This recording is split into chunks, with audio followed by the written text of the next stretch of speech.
ધોરણ 11 પ્રકરણ 4 ના 13મા ટોપિકમાં આપણે આજે VSEPR સિદ્ધાંતની વાત કરીશું, જેનું ફૂલ ફોર્મ છે valence cell electron pair repulsion theory.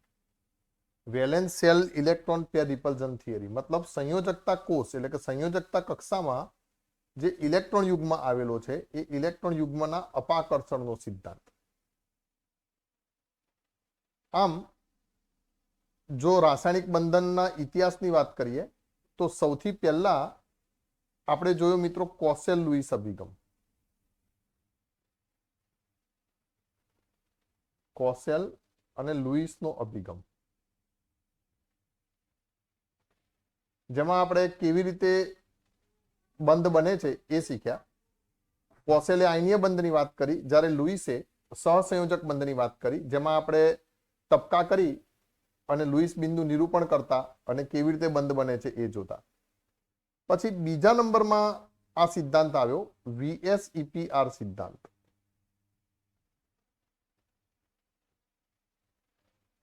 મતલબ આ લુઈસ અભિગમ જે છે એની મર્યાદા હતી કે એ અણુના આકાર વિશે કોઈ માહિતી આપતો નહોતો.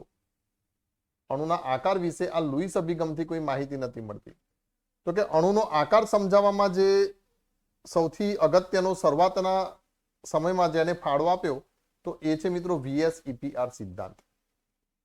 પછી ત્રીજા નંબરમાં આવે છે VBT, અને VBTમાં પણ ચોથા નંબરમાં VBTનો સુધારો, જેની અંદર સમાવેશ થાય છે સંકરણ. પણ તમને ખ્યાલ છે મિત્રો કે મેં પેલા કોસેલ લુઈસ અભિગમ લીધા પછી સીધું આપણે સંકરણ ભણ્યા છીએ. કેમ? કારણ કે મારે સંકરણ અને આકાર એ બંનેનો સંબંધ તમને સીધો સેટ કરીને બતાવવો છે. મારો હેતુ એ હતો કે નીટની અંદર જે મોટે ભાગે પ્રશ્નો પૂછાય છે એ આ આકાર અને અણુના સંકરણ વિશે પૂછાય છે, અને સંકરણને પણ આકાર સાથે સીધો સંબંધ છે. એટલે જો ચોપડીની જેમ આપણે પર્ટિક્યુલર થિયરી ભણીએ તો બંને વચ્ચે લિંક શું છે એ આપણને ખ્યાલ નહીં આવે. એટલે મેં પહેલા સંકરણ સમજાવી દીધું. હવે VSEPR સિદ્ધાંત અનુસાર આપણે અણુના આકાર વિશે વાત કરીશું, અને હું તમને સંકરણ અને આકાર બંને એક જ શોર્ટકટથી કેવી રીતે નક્કી થાય એ તમને શીખવાડીશ. બરાબર? તો ચલો શરૂઆત કરીએ. VSEPR સિદ્ધાંત સમજો.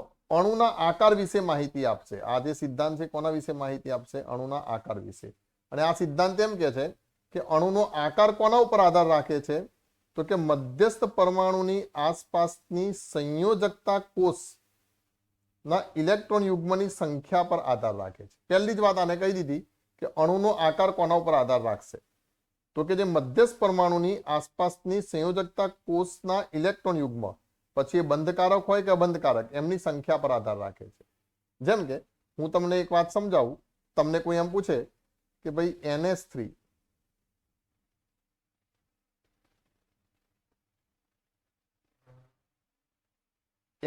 માં બંધકારક ઇલેક્ટ્રોન યુગ્મ,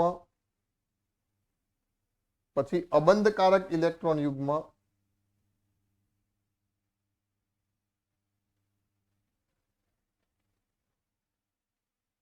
અને સંયોજકતા ઇલેક્ટ્રોન જણાવો. અથવા તો સંયોજકતા કોષમાં રહેલા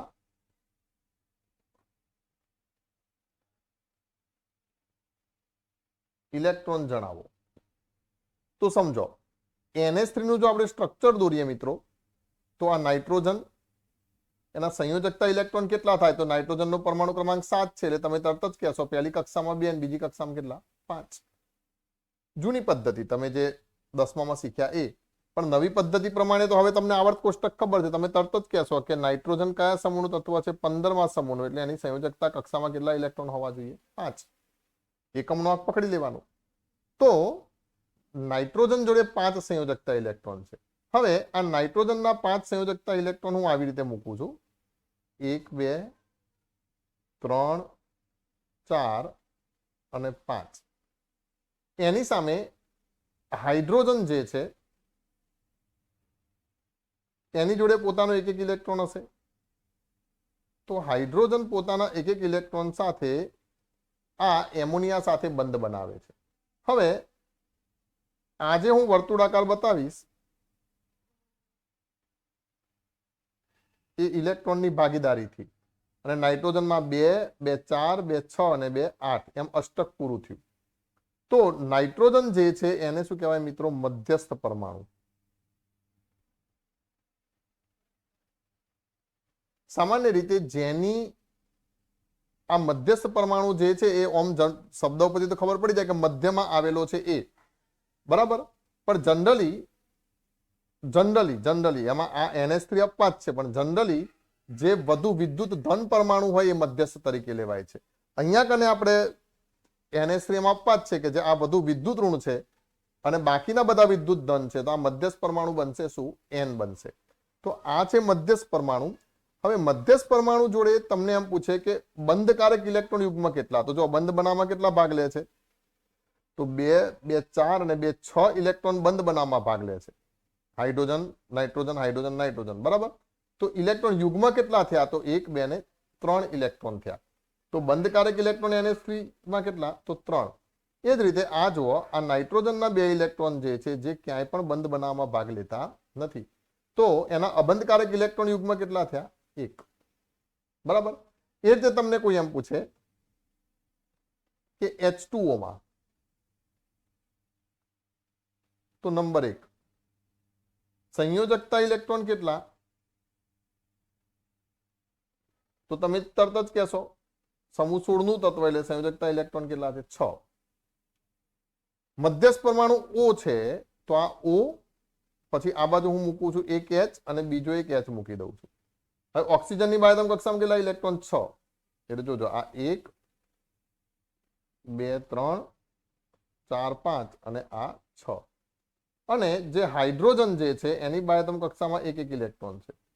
તો જોજો અહીંયા આ ઓક્સિજન અને હાઇડ્રોજન વચ્ચે 2 બંધ બને, તો આ 1 અને આ 2 એ આખા અણુના શું કહેવાય?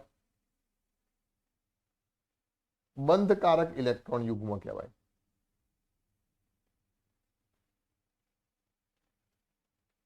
તો કેટલા છે? 2. સમજો બંધકારક ઇલેક્ટ્રોન કેટલા છે? તો 4. પણ એમ પૂછે કે બંધકારક ઇલેક્ટ્રોન યુગ્મ કેટલા છે? તો 2. તો યુગ્મ મતલબ જોડકી, એટલે 4 ના અડધા 2 થશે. જ્યારે આ 2 જોડ જુઓ, પીળા કલરથી મેં બતાવી છે, એને શું કહેવાય? અબંધકારક ઇલેક્ટ્રોન યુગ્મ.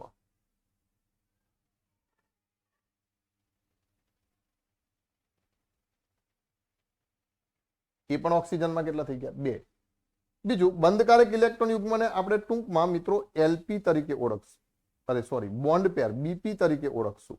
બોન્ડિંગ ઇલેક્ટ્રોન પેર મતલબ બંધમાં ભાગ લે છે એ, અને આ અબંધકારક જે છે એને આપણે ટૂંકમાં LP તરીકે ઓળખીશું. મતલબ લોન પેર, લોનલી, એકલી, કોઈના જોડે બંધ બનાવવામાં ભાગ લેતી નથી, બરાબર. એટલે એને શું કહી દઈશું? ટૂંકમાં લોન પેર અથવા LP તરીકે ઓળખીશું. તો આ એમ કે છે VSEPR સિદ્ધાંત કે અણુનો જે આકાર છે એ મધ્યસ્થ પરમાણુની આસપાસની સંયોજકતા કોષમાં જે બંધકારક અને અબંધકારક ઇલેક્ટ્રોન રહેલા છે એની સંખ્યા પર આધાર રાખે છે. પછી બીજી ધારણામાં શું કહે છે કે સંયોજકતા કોષમાં ઇલેક્ટ્રોન યુગ્મો અપાકર્ષણ કરશે કારણ કે તેમની ઉપર ઇલેક્ટ્રોન વાદળ ઋણભારિત છે, બરાબર. હવે આખા સંયોજકતા કોષમાં આવી રીતે જે ઇલેક્ટ્રોન આવેલા છે તો સ્વાભાવિક છે એમની વચ્ચે શું થશે? અપાકર્ષણ થશે. હવે અપાકર્ષણ કેમ થશે? કારણ કે બધા ઇલેક્ટ્રોન છે અને ઇલેક્ટ્રોન ઉપર કયો વીજભાર હોય? ઋણ વીજભાર. તો સમાન વીજભાર વચ્ચે શું થશે? અપાકર્ષણ થશે. તો અપાકર્ષણના કારણે શું થશે? તો હવે ધ્યાન રાખજો, આ અપાકર્ષણનું મૂલ્ય કેવી રીતે હોય? તો કે આ ઇલેક્ટ્રોન યુગ્મના અપાકર્ષણનો ક્રમ મોસ્ટ ટાઈમ બી દરેકને ખબર હોવો જોઈએ. LP-LP is greater than LP-BP is greater than BP-BP. મતલબ અબંધકારક ઇલેક્ટ્રોન યુગ્મ અને અબંધકારક ઇલેક્ટ્રોન યુગ્મ, 2 અબંધકારક ઇલેક્ટ્રોન યુગ્મ હશે તો એમનું અપાકર્ષણ સૌથી મહત્તમ હશે.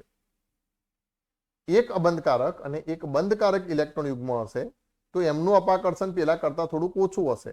અને જો બંને બંધ બનાવવામાં ભાગ ભજવ્યો છે, મતલબ બંને બોન્ડ પેર છે, તો બંનેનું અપાકર્ષણ કેવું? બંને બોન્ડ પેર હોય તો, એટલે કે બંને બંધકારક ઇલેક્ટ્રોન યુગ્મ હોય તો એ મિનિમમ અપાકર્ષણ ધરાવશે. તો તો સૌથી વધુ અપાકર્ષણ કોરું? તો લોન પેર, જે એકલા એકલા ફરતા હોય, એકલા એકલા રખડતા હોય, એમની વચ્ચે લડાઈઓ થાય, અપાકર્ષણ થાય. પછી મોટા થાય, કોલેજ કરે, ભણે ગણે, પછી એમના લગ્ન થાય, બોન્ડ બનાવે. તો જો બોન્ડ બનાવી જાય, પરણી જાય, પછી રખડતા બંધ થઈ જાય, પછી અપાકર્ષણ, લડાઈ ઝઘડા એ બધું કેવું થઈ જાય? ઓછું થઈ જાય. એટલે બોન્ડ પેર વચ્ચે હંમેશા અપાકર્ષણ કેવું હોય? ઓછું હોય. લોન પેર વચ્ચે અપાકર્ષણ કેવું હોય? સૌથી વધારે હોય. અને એની વચ્ચેનું અપાકર્ષણ કોનું? તો એક લોન પેર બોન્ડ પેરનું અપાકર્ષણ. ખ્યાલ આવે છે ને વાત? દાખલા તરીકે જો NH3 માં એક લોન પેર છે, તો અહીંયા લોન પેર બોન્ડ પેર અપાકર્ષણ પણ હશે અને બોન્ડ પેર અપાકર્ષણ પણ હશે. જ્યારે H2O માં ત્રણે ત્રણ પ્રકારના અપાકર્ષણ લાગશે. લોન પેર બોન્ડ પેર અને પાછું બોન્ડ પેર વચ્ચેનું પણ અપાકર્ષણ એની અંદર લાગશે. તો હવે આ એમ કે છે કે સંયોજકતા કોષમાં ઇલેક્ટ્રોન યુગ્મ અપાકર્ષણ કરશે અને અપાકર્ષણ કરશે તો અપાકર્ષણનું મૂલ્ય આ રીતે છે. તો હવે શું કરશે? તો સંયોજકતા કોષને વર્તુળાકાર લેવામાં આવે છે, જેમાં ઇલેક્ટ્રોન યુગ્મ એકબીજાથી મહત્તમ અંતરે વર્તુળાકાર સપાટી પર સ્થાનીકૃત થાય છે. ખ્યાલ આવે છે વાત? માન લો કે હવે હું એમ કહી દઉં કે આ નાઇટ્રોજનના એક ઇલેક્ટ્રોન સાથે હાઇડ્રોજનનો એક ઇલેક્ટ્રોન જોડાયો, બીજા નાઇટ્રોજનના એક ઇલેક્ટ્રોન સાથે હાઇડ્રોજનનો એક ઇલેક્ટ્રોન જોડાયો, ત્રીજા નાઇટ્રોજનના એક ઇલેક્ટ્રોન સાથે પાછો હાઇડ્રોજનનો એક ઇલેક્ટ્રોન જોડાયો. એટલે ત્રણ શું બની ગયા? બંધ બની ગયા. તો એમ કે છે કે આ સંયોજકતા કોષની અંદર આ ઇલેક્ટ્રોન યુગ્મ એકબીજાથી શક્ય તેટલા દૂર દૂર ગોઠવાઈ જશે. એ અને આ એક લોન પેર છે નાઇટ્રોજન ઉપર, એ બધું એકબીજાથી કેવું? શક્ય તેટલા દૂર દૂર અંતરે ગોઠવાઈ જશે. અને એક દૂર દૂર અંતરે જે જગ્યાએ ગોઠવાય છે એ સપાટી કેવી કલ્પવામાં આવે છે? વર્તુળાકાર કલ્પવામાં આવે છે. સમજો, સીધી વસ્તુ છે. જેની જોડે અપાકર્ષણ થાય તો તમે એને કઈ એકદમ નજીક તો ગોઠવી નથી શકવાના. અપાકર્ષણ થાય છે મતલબ શું? શક્ય તેટલા દૂર રહેશે અને એટલા દૂર થશે કે એમની વચ્ચેનું અપાકર્ષણ કેવું થઈ જાય? ઓછામાં ઓછું થઈ જાય. જેમ કે સીધી વાત છે, ક્લાસની અંદર તમારા કોઈ છોકરા જોડે બનતું નથી, તમારો મહાદુશ્મન છે, એને જોવો નથી ગમતો તમને, તો અને તમારે એની જોડે લડાઈ તાળવી છે કે જ્યારે જોઈએ આની જોડે બબાલ થાય છે, આની જોડે લડાઈ થાય છે, સ્વાભાવિક છે ક્લાસમાં તમે એનાથી ક્યાં બેસવાના? એકદમ છેટા બેસવાના. મિત્રતા હોય, આકર્ષણ હોય તો જોડે જોડે બેસવાના. પણ ઝઘડો જ કરતા હોય તો એકબીજાથી ક્યાં શક્ય તેટલા દૂર ગોઠવાઈ જવાના. તો અહીંયા કને પણ એવું છે, ઇલેક્ટ્રોન યુગ્મ વચ્ચે અપાકર્ષણ થવાનું, કારણ કે બધા વચ્ચે ઋણ વીજભાર છે. એટલે બધા શું થઈ જવાના? શક્ય તેટલા દૂર ગોઠવાઈ જવાના. ખ્યાલ આવે છે ને? મેઇન કન્સેપ્ટ આ છે. બધા ઇલેક્ટ્રોન જે છે એ શક્ય તેટલા દૂર ગોઠવાય છે અને એમાં પણ જો અબંધકારક ઇલેક્ટ્રોન યુગ્મ હોય તો સૌથી વધારે અપાકર્ષણ પામે છે. મતલબ એ જે શક્ય તેટલા દૂર ગોઠવાય છે એ દૂર ગોઠવણી ઉપરથી તમે શું બનાવી શકો છો? એનો આકાર બનાવી શકો છો. દાખલા તરીકે હું NH3 ની વાત કરું તો NH3 માં આ ત્રણ હાઇડ્રોજન જે છે એ ત્રિકોણ જે હોય ને એ ત્રિકોણના ત્રણ ખૂણા તરફ આ રીતે ગોઠવાઈ જાય છે. અને આ જે અબંધકારક ઇલેક્ટ્રોન યુગ્મ છે એમની વચ્ચે એટલું બધું અપાકર્ષણ થાય છે કે સમતલની બહાર નીકળી જાય છે. જેમ કે આ ત્રિકોણ સમતલ છે તો આ અબંધકારક ઇલેક્ટ્રોન યુગ્મ ક્યાં નીકળી ગયા? સમતલની બહાર. એટલે એમની વચ્ચે આખો આ ત્રિકોણીય પિરામિડ રચાય છે. આવી રીતે આ પિરામિડ જેવું થયું ને. દાખલા તરીકે હું તમને કોઈ કલરથી બતાવું.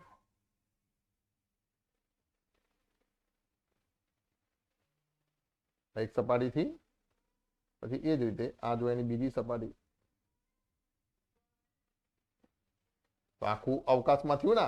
તો આવી રીતે એમ કે છે કે આનો આકાર કેવો બની ગયો? તો આનો આકાર બની ગયો ત્રિકોણીય પિરામિડ. સમજાય વાત? તો આવી રીતે અપાકર્ષણના કારણે દૂર દૂર ગોઠવાય છે. હવે તમે જો એના ફલકને આમ જોડી દો, વચ્ચે શું હશે? તો નાઇટ્રોજન હશે. તો મધ્યસ્થ પરમાણુથી આ એકદમ દૂર દૂર ગોઠવાઈ ગયા. જેમ કે હું એમ કહી દઉં કે વચ્ચે કોણ છે? તો આ નાઇટ્રોજન છે. તો નાઇટ્રોજન થી આ ઇલેક્ટ્રોન યુગ્મ હવે દૂર દૂર ગોઠવાઈ ગયા. એક અહીંયા જતો રહ્યો, એક અહીંયા જતો રહ્યો, એક અહીંયા જતો રહ્યો, એક અહીંયા જતો રહ્યો. તો એનાથી જે આપણે આને જોડીને આકાર બનાવ્યો એ આકાર કેવો બન્યો મિત્રો? ત્રિકોણીય પિરામિડ બન્યો. એવી રીતે H2O જે છે એ વળેલો આકારનો થઈ જાય છે. તો આવી રીતે પહેલી બે ધારણામાં જ આપણને ખ્યાલ આવી જાય છે કે અણુનો આકાર કોના ઉપર આધાર રાખશે? કે એની જે સંયોજકતા કોષમાં બંધકારક અને અબંધકારક ઇલેક્ટ્રોન યુગ્મ રહેલા છે એની સંખ્યા પર આધાર રાખશે. બીજું, સંયોજકતા કોષમાં કેમ એના ઉપર આધાર રાખશે? કારણ કે સંયોજકતા કોષના ઇલેક્ટ્રોન યુગ્મો એકબીજાથી અપાકર્ષણ કરશે, કારણ કે બધા ઉપર સમાન ઋણ વીજભાર છે. અને અપાકર્ષણની માત્રા પણ મેં વચ્ચે લઈ લીધી, LP greater than LP greater than BP. હવે એમ કે છે કે આવી અપાકર્ષણની માત્રાના કારણે આ બધા શક્ય તેટલા અંશે દૂર ગોઠવાય છે ને. ઇલેક્ટ્રોન યુગ્મ એકબીજાથી મહત્તમ અંતરે વર્તુળાકાર સપાટી પર સ્થાનીકૃત થાય છે. સ્થાનીકૃત થવું મતલબ એનું સ્થાન ગ્રહણ કરવું, મતલબ દૂર ગોઠવાવું એમ. બરાબર. તો આ 4 ધારણાઓ મુખ્ય યાદ રાખવાની છે. બાકી એવું હોય કે કોઈ લુઈસ સ્ટ્રક્ચરના સસ્પંદન બંધારણ છે, તો કહે છે કે અણુ જ્યાં 2 કે 2 થી વધારે સસ્પંદન રચના રજૂ કરે છે ત્યાં VSEPR નમૂનો આવી રચનાને લાગુ પાડી શકાય છે. મતલબ આને સાદી ભાષામાં કહું, સસ્પંદન બંધારણો 2 કે 3 હોઈ શકે છે, તો કહે છે કે VSEPR નમૂનો એ 3 પૈકી કે 2 પૈકી કોઈ પણ સસ્પંદન રચનાને તમે લાગુ કરી શકો છો. બરાબર, ખ્યાલ આવે છે ને? જોજો, દાખલા તરીકે હું તમને એમ કહી દઉં કે મારે જોવું છે કે PCl5 માં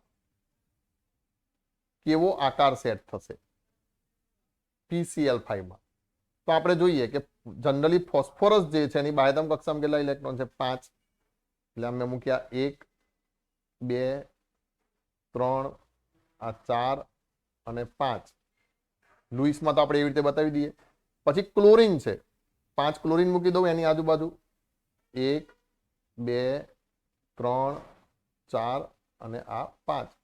ક્લોરીનની બાહ્યતમ કક્ષામાં કેટલા ઇલેક્ટ્રોન?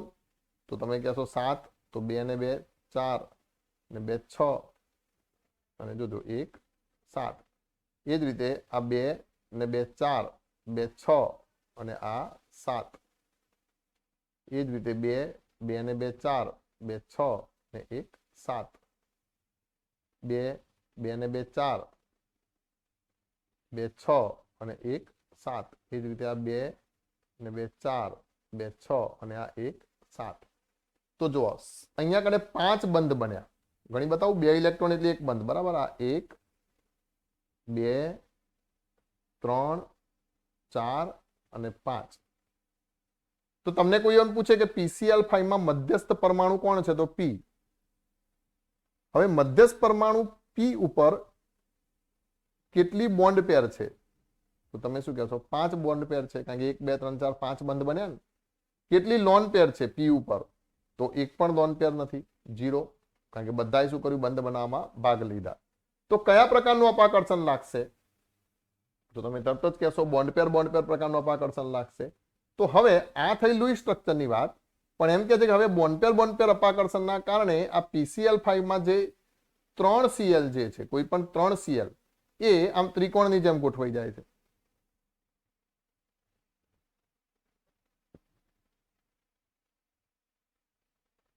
મતલબ આ રીતે. બરાબર, એટલે જોજો આ એક Cl થયો, આ બીજો Cl થયો અને આ ત્રીજો Cl. વચ્ચે કોણ છે? તો કે P છે. હવે આ 3 ગોઠવાઈ ગયા, તો 3 વચ્ચે મેં બંધ બનાવી દીધા. જ્યારે બીજા 2 Cl છે એ પૈકી એક Cl જે છે એ ઉપર જતો રહે છે, મતલબ સમતલની ઉપર, એટલે આ ચોથો થઈ ગયો. અને પછીનો એક Cl જે છે એ આ રીતે નીચે આવી જાય છે, એટલે આ 5મો થઈ ગયો. હવે એમ કહે છે કે આવી રીતે એ અપાકર્ષણના કારણે શક્ય તેટલા અંતરે ગોઠવાઈ ગયા.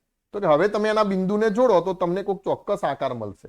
જેમ કે આ બિંદુને જોડ્યા તો મને અહીંયા કને ત્રિકોણ મળ્યો. હવે આ ઉપર એક બિંદુને આ ત્રિકોણ જોડ દઉં છું, જોજો.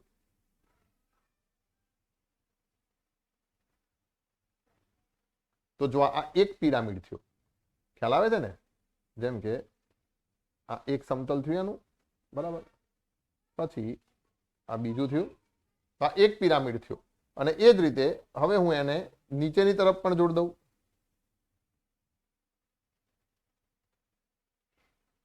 આ 2 ખૂણા અને ત્રીજો કયો ખૂણો હતો? આ જોડ દઉં. ખ્યાલ આવે છે ને? તો આવી રીતે અહીંયા હવે નીચે જુઓ તો ફરીથી પાછું નીચે એક બીજો પિરામિડ બન્યો. પિરામિડ એટલે શું એ તો ખ્યાલ છે ને? ના ખબર હોય છેલ્લે કહું પછી. તો આ જે આકાર બન્યો એ શું બનશે?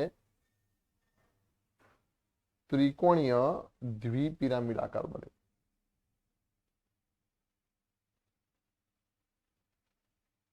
समझो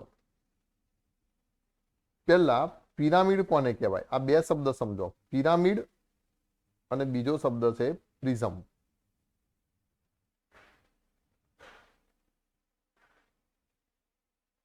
आ एक वर्तुळ मतलब वर्तुळ जे छे ए समतलीय छे तमारा मोबाइल स्क्रीन में हवे मोबाइल स्क्रीन बार एक बिंदु दौर दीधुं एवुं कल्पो तो आ जे आकार बन्यो एने तमे शुं कहेशो शंकु आकार कहेशो एक बात बीजू आ एक वर्तुळ तमारा मोबाइल स्क्रीन में अथवा तमारी डिस्प्ले में जे पण में तमे जोता हो ए लैपटॉप होय तो लैपटॉप टीवी होय तो टीवी आ बीजू वर्तुळ हवे आने जोड़ दो तो आ शुं बन्युं नळाकार बन्यो तो मैथेमेटिकली भाषा में कहेवाय शंकु जे छे ने ए मित्रों पिरामिड कहेवाय अने नळाकार जे छे ने ए शुं कहेवाय प्रिज्म कहेवाय हवे एनो बेस केवो छे तो वर्तुळ तो शंकु केवो पिरामिड कहेवाय मित्रों वर्तुळ पिरामिड कहेवाय ज्यारे आ वर्तुळ बेस धरावतो प्रिज्म कहेवाय मतलब तमे कोई आकृति छे जेम के आ आकृति समतलीय आकृति छे एक ज समतल में आवेली जेम के आ समतलीय चौरस छे बराबर हवे एने कोक एक विषमतलीय बिंदु साथे जोड़ दो छो आकृति तमे विषमतलीय बिंदु साथे जोड़ दीधुं जो अहींया अहींया अहींया अने अहींया तो आ जे 3 डायमेंशन आकृति बनशे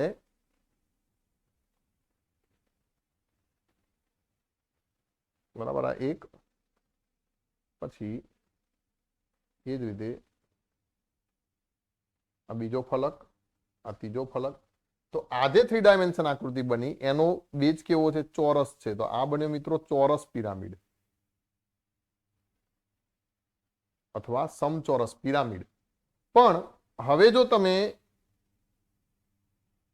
आ चौरस के लंबचौरस जे छे एने बिंदु सिवाय गमे ते कोक समतल ने जोड्યું जेम के रेखाखंड ने जोड़ दीधो तमे आ एक ऊपर रेखाखंड छे तो हवे जो हूँ आने आ रीते जोड़ दઉં છું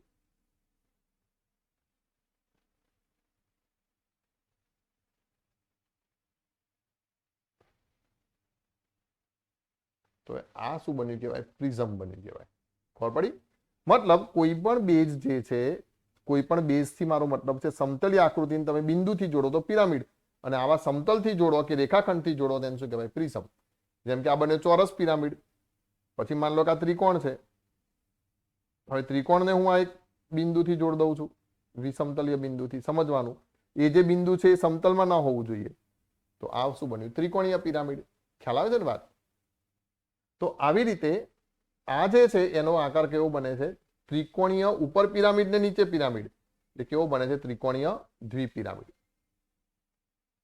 आकार केवी रीते नक्की करवा ए तो हूँ तमने कहेवानो छुं आपणे नेक्स्ट विडियो में जोवानुं छे पण अत्यारे मारो हेतु ए छे के तमे खाली एटलुं समझो के आ जे आकार जे छे कोना कारणे बने छे तो संयोजकता कोषमां जे मध्यस्थ परमाणुनी संयोजकता कोषमां जे बंधकारक अने अबंधकारक इलेक्ट्रॉन युग्म छे एना जुदा जुदा प्रमाणमां आकर्षण अपाकर्षण थाय छे जनरली तो अपाकर्षण ज तो जुदा जुदा प्रमाणमां शुं थाय छे अपाकर्षण थाय छे एटले ए अवकाशमां दूर दूर गोठवाई जाय छे અને દૂર દૂર ગોઠવાય છે એટલે એના જે બિંદુઓને તમે કેવી રીતે દૂર ગોઠવાયા છે તો તમે એના બિંદુને તમે હવે જોડશો અને તમને જે ભૌમિતિક આકૃતિ મળશે એ શું થશે અણુનો આકાર થશે બરાબર તો આ થઈ એની સંપૂર્ણ સમજૂતી કોની VSEPR સિદ્ધાંતની પરીક્ષામાં તો તમે સીધું લખી દેશો જેમ કે પહેલી અભિધારણા અણુનો આકાર શેના પર આધાર રાખશે તો મધ્યસ્થ પરમાણુની આસપાસ રહેલા मध्यस्थ परमाणु ની આસપાસ સંયોજકતા કોષમાં રહેલા બંધકારક અને અબંધકારક ઇલેક્ટ્રોન યુગ્મની સંખ્યા પર